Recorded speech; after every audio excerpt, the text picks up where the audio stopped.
c'est parti. C'est fruité. C'est fruité.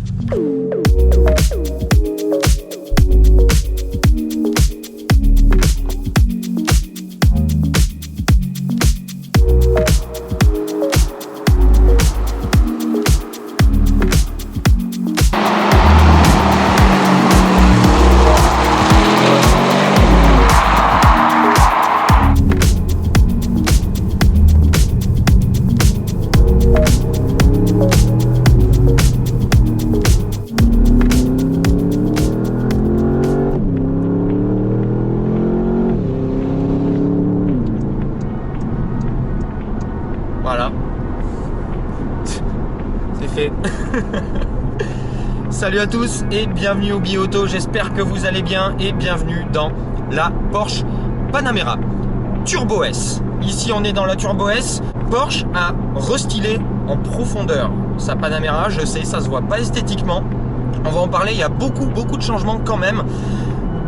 On va faire un petit peu le tour de toutes ces nouveautés et on va se concentrer sur deux autos. La nouvelle version hybride, la 4S hybride qui arrive avec 560 chevaux et 750 Nm, un nouveau modèle qui s'intercale entre la 4 hybride de 462 chevaux et la Turbo SE hybride qui passe maintenant à 700 chevaux.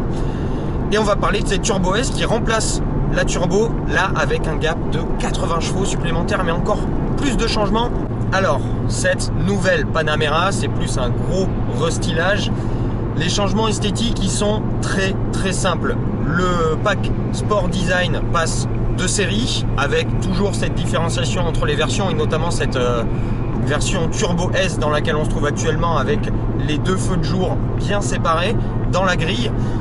Et on a un nouveau bandeau de feu à l'arrière qui change très légèrement, qui est vraiment maintenant d'un seul tenant. Et ben globalement c'est tout. Quelques nouvelles couleurs comme cette couleur cerise métallisée qu'on a pu découvrir sur la version de lancement de la Porsche 992 Targa Heritage Edition.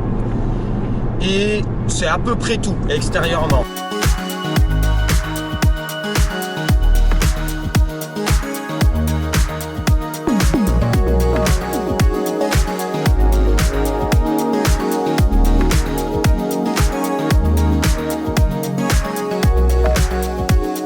Intérieurement, on a le nouveau volant directement tiré de la 992 qui arrive ici en Alcantara sur notre version Turbo S et un nouveau système de gestion du PCM, notamment au niveau de la réactivité de l'écran qui le rend quasiment aussi réactif qu'un iPhone.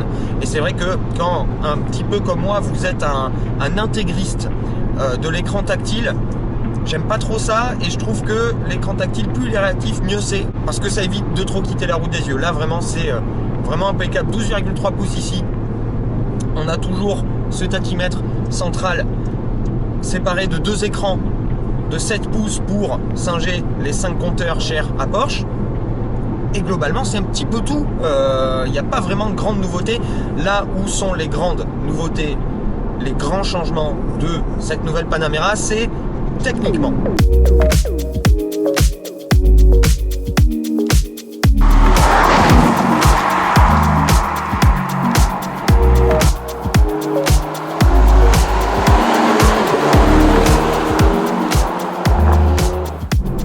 Porsche a voulu élargir encore le spectre de capacité de cette Panamera qui était déjà confortable et sportive.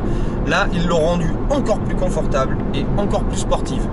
Sportive, on parle d'une voiture qui fait 5,05 m de long, 1,94 m de large, 2 tonnes 100 pour notre version Turbo S et plus quasiment 2 tonnes 3 pour la 4S hybride et presque 2 tonnes 5 pour la Turbo SE hybride. Donc c'est un gros bébé. Je peux clairement pas vous faire un résumé complet de la gamme, elle est tellement complète. Comme je vous disais, Panamera 4 hybride, Panamera 4, Panamera 4S, Panamera 4S hybride, Panamera Turbo S, Panamera Turbo SE hybride. Sans oublier la GTS dont le V8 biturbo passe à 480 chevaux. Ça va de 95 à 193 000 € et ça va de 330 à 700 chevaux. Voilà. On va se concentrer donc sur les deux grosses nouveautés. Hier, on a pris en main la version avant-hier. on a pris en main la version 4S E hybride.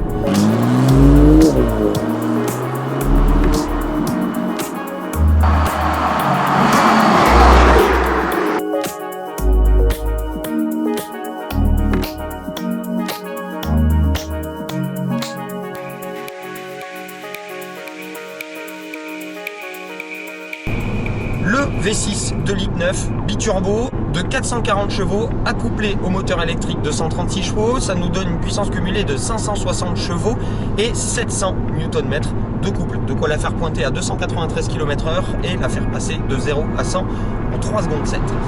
Et donc cette version 4S E hybride, elle vient s'intercaler en milieu de gamme dans l'hybridation de la gamme Panamera. On l'a eu en Sport Turismo, donc le break de chasse. On a donc pu profiter de la voiture dans l'arrière-pays niçois et du côté de Monaco.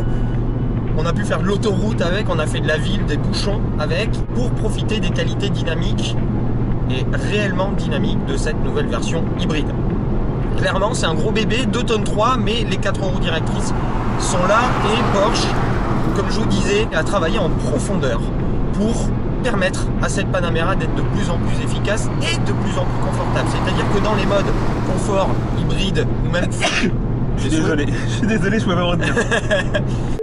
On se retrouve quand même avec une Panamera qui va proposer maintenant jusqu'à 54 km d'autonomie en full électrique, ce qui est vraiment pas mal, avec une batterie d'une capacité de 17,9 kWh et qui va proposer, avec sa suspension pneumatique, un confort royal par rapport aux prétentions sportives, dynamiques de la voiture.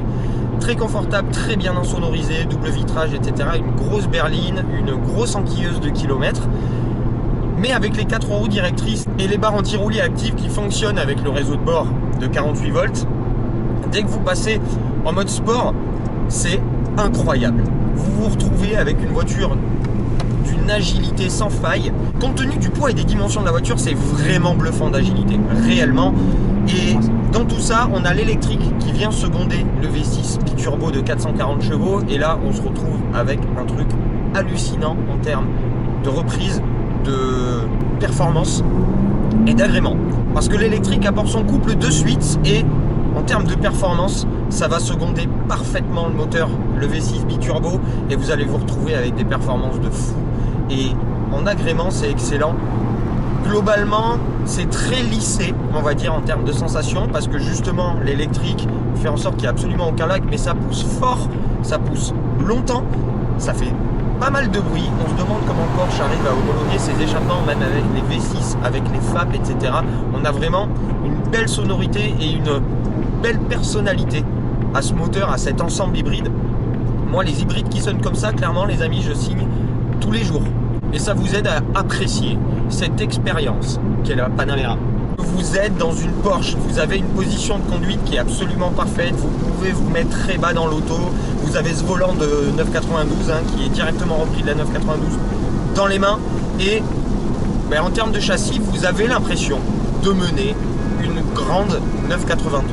Ça se reprend bien, vous avez beaucoup de remontées dans le volant, vous avez une direction qui est ultra précise, qui est informative, et vous avez un vrai plaisir de conduire, même avec une hybride, même avec un énorme break de plus de 5 mètres de long. Et en ça, c'est magique. Vous savez, clairement, la Panamera, c'est pas ma voiture préférée. J'aime beaucoup et je respecte énormément ses capacités.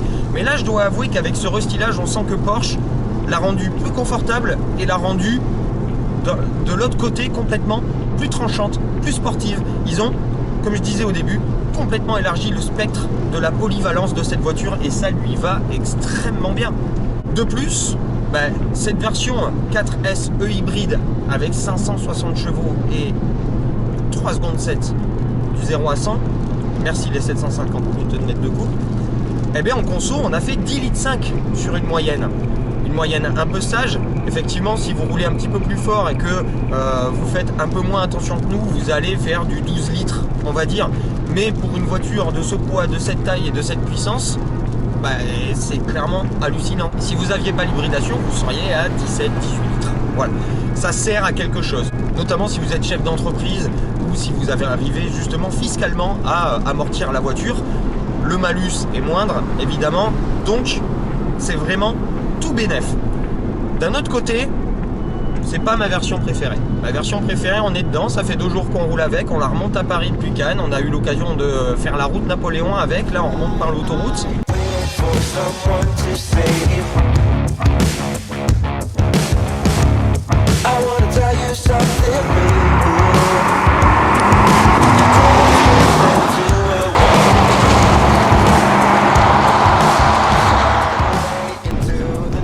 Et cette version Turbo S, donc, qui remplace la Turbo, on a un jump de 80 chevaux. Le V8 4 litres est revu en profondeur. On est à 630 chevaux et 820 Nm. C'est un dérivé évidemment de l'ancienne Turbo, de ses cousines RS6, RS7. C'est un cataclysme, ce moteur. C'est un cataclysme et il lui va tellement à merveille à cette Panamera. Comme je vous disais, on est sur un gros bébé. Ici, l'avantage par rapport, par exemple, à une version turbo SE hybride où tout le monde s'enflamme, où tout le monde dit « Ouais, ça fait 700 chevaux, c'est la folie, ça pèse 2 tonnes 450. » Voilà. Là, on a 350 kg de moins.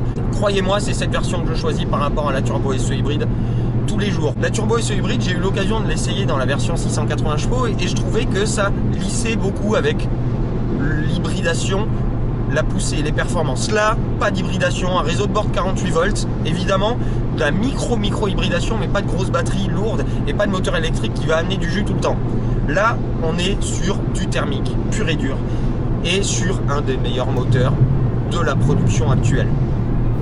Ils ont vu les trains roulants, des réglages spécifiques pour la Turbo S, avec justement ce réseau de bord de 48 volts qui peut envoyer beaucoup plus de couple que le moteur en envoie à la transmission aux barres anti-roulis pour pouvoir faire en sorte que cette Panamera de 2 tonnes 100 se conduise exactement comme une 992 turbo. C'est bluffant, c'est complètement bluffant. Le moteur, donc, ça pousse tout le temps. Vous pouvez enrouler en 8e à 1000 tours minute, vous serez à peu près 100 km/h. La voiture va reprendre. Vous tombez des rapports, vous prenez des tours jusqu'à 6800. Le moteur est sans relâche.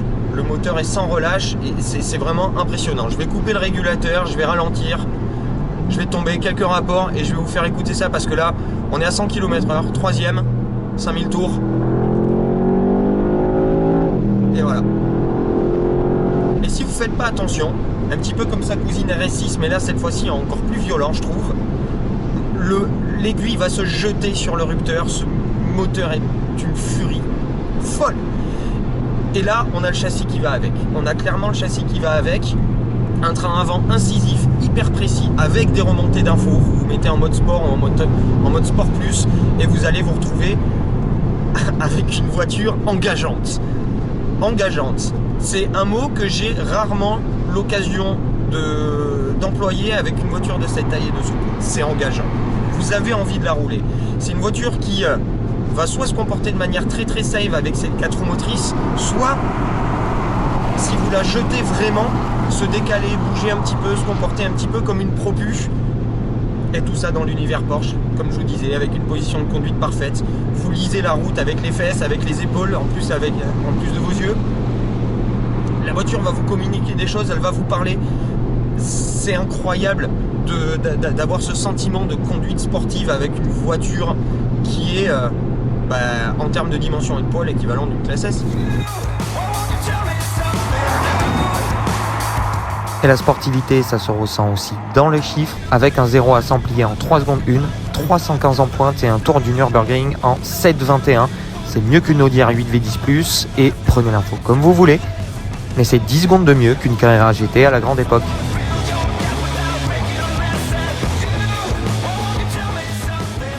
Évidemment, pour arrêter tout ça, on a le freinage carbone céramique de série sur cette version Turbo S avec des disques de plus de 400 mm et des étriers 10 pistons. C'est infatigable. Porsche aujourd'hui est la référence, notamment sur ses berlines, en termes de liaison au sol et de freinage. On a vraiment l'impression de conduire une voiture de sport alors qu'on est sur une grosse limousine. Là, on est sur l'autoroute, mode calme. Je peux même couper l'échappement si je veux et c'est l'insonorisation qui va faire le taf. Régulateur adaptatif. Une option à 3000 € sur une voiture qui en coûte déjà 187 000 de série. Je trouve ça un peu mesquin, désolé Porsche, mais c'est un peu mesquin. Et puis on va se délecter de cette poignée, de maintien à 718 €. Voilà. Les 4, bien sûr. Voilà. Cette poignée de maintien en Alcantara à 718 € en option. Pour conclure, Porsche a fait un taf de dingue pour la mise à jour de cette Panamera. C'est une voiture qui était déjà étonnante, mais c'est une voiture qui devient tellement bluffante qu'elle en devient passionnelle. C'est-à-dire que c'est pas du tout ce que je m'achèterais pour ce prix-là, 200 000 €. Bon, globalement, je ne prends pas ça, mais je comprends quelqu'un qui s'achète une Panamera Turbo S, étant donné que dans sa catégorie, on va la remettre en face aujourd'hui d'une M8 Grand Coupé, d'une AMG 63S 4 portes, d'une Maserati Quattroporte et de ses cousines RS6, RS7. Bah, c'est celle-là que je prendrais. Plutôt en 5 portes, parce que même si au début je lui préférais largement la Sport Turismo, à force de les voir, je commence à préférer la 5 portes. Mais je la prendrai parce que elle a plus le sens de l'occasion que les autres. Voilà. Le V8 fait un bruit de dingue. On est dans une énorme berline qui sonne plus fort qu'une sportive. L'atmosphère Porsche est là, la finition est incroyable. Les ajustements, les matériaux, c'est juste la folie. Ce volant Alcantara, j'ai pas envie de lâcher mes mains. J'ai envie de le garder entre mes mains toute ma vie. C'est celle-là que je prendrai parce qu'elle a plus le sens de l'occasion, parce que elle est tout aussi, voire plus efficace, et parce que c'est une Porsche. Voilà, vraiment, je suis pas objectif, je suis désolé. Elle est géniale. Maintenant, elle n'est pas donnée, hein. Comme je vous disais, Turbo S, ça commence à 187 000 €. Là, on est dans une version à 210 000 €. Mais voilà, allez-y, si vous pouvez vous le permettre, allez-y, parce que c'est un daily driver qui peut vous permettre de traverser le continent dans le plus grand des conforts. Faut pas oublier que c'est la voiture qui sert de base à la Continental GT. C'est une grande voyageuse, mais une fois que vous arrivez sur des petites routes de montagne, c'est une grosse 911, c'est-à-dire que c'est une voiture qui va vous apporter du plaisir de conduire, c'est une voiture qui va vous apporter le sourire, tout simplement. En plus de son efficacité de dingue, c'est une voiture qui va vous apporter le sourire. Vous allez rigoler, vous allez avoir les yeux qui brillent, et ça, ça n'a pas de prix. T'as vu comment j'ai bien amené le truc là? C'est beau. Tu travailles pour American Express ou quoi? T'as Masterclass, non? Ouais, Mastercard. Mastercard.